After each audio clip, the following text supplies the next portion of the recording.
that Treasury borrows that is for 37 billion in Q1 of the fiscal year.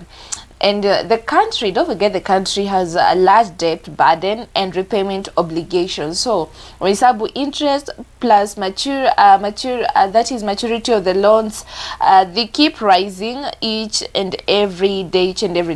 And the target for the financial year is 91 billion. But because of the pressure, they have borrowed a very huge portion.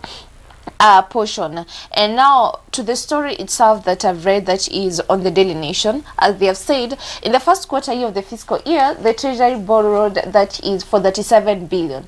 And calculate that this is 48.6% of the entire borrowing target for a whole year, meaning it is almost a half of the debt that was taken, that is in 3 months. And the places that walitoa loan, that is from the domestic market, they got that is 39.7 billion, borrowed from the Treasury bonds and bills. And then when it comes to the external lenders, they got that is 98.1 billion. Those are the foreign lenders, Eurobonds, infrastructure loan, etc. And according to them, the reason as to why they borrowed is, number one, budget deficit. As they have said, there is a shortfall of that is 83.6 billion in a collective revenue. And then heavy loan repayments. Old loans were maturing, especially around January and February, requiring that is a large payout. And then bado kuna matters to do with government operations, pay salaries, running ministries and development projects. You know, this borrowing of these loans is gonna impact mingi sana, Mr. Kewabo. And it's so sad that the government is borrowing so that we can bring development that is in our country. And still, don't forget the vision ni kukua kama Singapore. Ni kukua kama Singapore. And the short-term impact in kitu inaweza leta, that is government gets cash flow stability, which we can agree it's a good thing. But ikifika time ya kulipa, ni nani atangukiwa na mzigo? You know, that is a Kenyan citizen atangukiwa na mzigo. Then kutakuwa na increase of liquidity when it comes to the government. The government has money to pay salaries to the staffs and employees, continue ongoing projects, handle emergencies. It comes to that is medium-term impacts. Kunaweza kuwa na that is high domestic rate when the government borrows heavily from the local market. It competes with businesses for loans, and banks prefer lending the government because it's safer. So it means that at the end of the day, mwananchi ndio ataumia, because the interest rate when it comes to the common mwananchi akienda kuchukua loan kwa bank itakuwa juu, because there is a competition between the common mwananchi borrowing from the bank and the government itself. So let's see what will happen. But let's say for the long-term future, we'll say more debt equals to more taxes. Because unajua now, what is the formula ambayo itatumika kuweza kulipa haya madeni?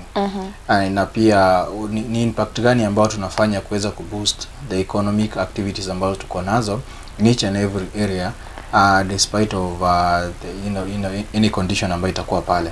Sababu wakati tunaborrow, yes tunaborrow especially kulipa mshahara, kufanya nini mambo yale mengine ambayo yako pale. But wakati hizi pesa zinatoka, bado tunaona kuna complaints in schools, kuna complaints bado kwa contractors hawajalipwa, kuna complaints. So why is this money going to? Then at the same time, ile pesa ambayo that is tumeweza kuborrow naye, for example ni akufanya certain project, wakati hiyo project haijafanyika, hiyo pesa ilienda wapi? Wakati hiyo project pengine inafanyika na then inafika kana kwamba haijamalizika, and then the contractor has been paid, where is that money going to? So hizo ndio baadhi ya some of the loopholes ambazo zinafaa ziangaliwe, na pia wanafaa especially anytime wana borrow, wanafaa kwa that percentage of that money wanatafuta ni which economic activity tutaweza kuiboost. For example, kama ni 1 trillion, yote isipelekwa ati kwa kulipa hata kama nizo mishahara ama kufanya anything else, wanafaa watafute a certain percentage of it inene na boost. For example, kama tuliona tuko na gold huko Kakamega, so we haven't seen you know the government is now to come out clearly, especially now the CS on that department anafaa sasa akuje na mechanism mzuri sana ya kuweza that is kugenerate more income. Kuna wakati pia tulikuwa na oil ambayo ilitolea kule Turkana. Hiyo mambo yote iliweza kuenda wapi? Tuko na port yetu ambayo tuko nayo pale Mombasa, ambayo wanafaa pia wafanye expansion ili sasa that is the trade iweze kufanyika vizuri. Kuna mambo excuse, kuna mambo mengi sana ambayo yanaweza fanyika ambayo yanaweza to boost economy, that is in the economic aspect, ambayo sisi wenyewe kulingana ile revenue ambayo tuna generate, because Kenya we really generate a lot of revenue, and also pia at the same time our shilling bado ni more stronger compared now to the other East African nation. So there is a lot that the government can do. They can do the check and balances, wanaweza fanya vizuri sana, so that si kila wakati hata kama kuna hizo deficit ambazo ziko pale, we need now to ask ourselves, because for example the county governments kuna ile revenue ambao huwa wana raise, especially the parking fees and so many other revenues ambazo huwa wana collect pale. So each and every county government kama inaweza jisimamia na upande wa mishahara, upande wa that is now the side now of the national government, unaweza kuta nao pia the balancing bado inapatikana pale. Kuna hizi that is other levies, other charges and so many other things ambazo zinatokana pale. Then at the same time, if they don't have the mechanism to deal with corruption, bado kutakuwa na issue. Corruption is a real killer. Yes, yeah, for development that is in our country. Exactly.